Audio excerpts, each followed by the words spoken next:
বাসায় মেহমান আসবে তো ভাবলাম তাদের জন্য বিফ রেজালা রান্না করি। আজকের রান্নায় আপনাদেরকে আমি দেখাবো অল্প মশলা দিয়ে কি সুন্দর বিফ রেজালা রান্না করা যায়। এখানে আমি বোম্বে প্রিমিয়াম গুঁড়া মশলা ব্যবহার করেছি, কারণ এই মশলাগুলো অন্য যে কোনো মশলার তুলনায় অর্ধেক পরিমাণ ব্যবহার করলেই রান্নায় খুবই সুন্দর ঘ্রাণ এবং স্বাদ পাওয়া যায়। এই মশলাগুলো আমি বেশ কয়েকদিন ধরে ব্যবহার করছি, আর এগুলো ব্যবহার করে আমি খুবই সন্তুষ্ট। খেয়াল করে দেখবেন যে মশলার রংটা বদলে এসেছে। এখন এর মধ্যে বাদাম, কিশমিশ, জয়ফল, জায়ত্রী পেস্ট আমরা দিয়ে দিব। মশলা কষানোর জন্য আপনারা এই পর্যায়ে হালকা পানি দিতে পারেন। এখন এর মধ্যে দিয়ে দিব টক দই আর চিনি। লবণের পরিমাণটা আপনারা আপনাদের স্বাদ অনুসারে দিবেন। মশলা কষানো হয়ে গেলে আমরা এর মধ্যে গরু মাংসগুলো দিয়ে দিব।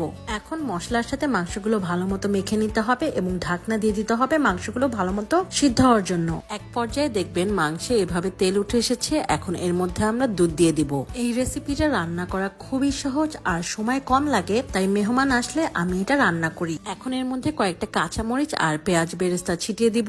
গরুর রেজালা সাধারণত মাখা মাখা হয়, তো আমরা এই পর্যায়ে চুলা থেকে নামিয়ে নিব। তৈরি হয়ে গেল আমাদের মজাদার গরুর রেজালা। আর আমাদের হাতে যেহেতু সময় ছিল, তো ভাবলাম লাচ্ছা সেমাই বানিয়ে ফেলি। আজকে ব্যবহার করছি বোম্বে সুইটস এর লাচ্ছা সেমাই। খুব সহজেই ঝটপট এটি বানিয়ে ফেলা যায়। এই লাচ্ছা সেমাইটা একদম হাতে স্পর্শ ছাড়া 100% মেশিনে প্রস্তুতকৃত, তাই আমার বাসার জন্য এটাই আমার সবচেয়ে পছন্দ। এখন আমি মেহমানের জন্য রেডি।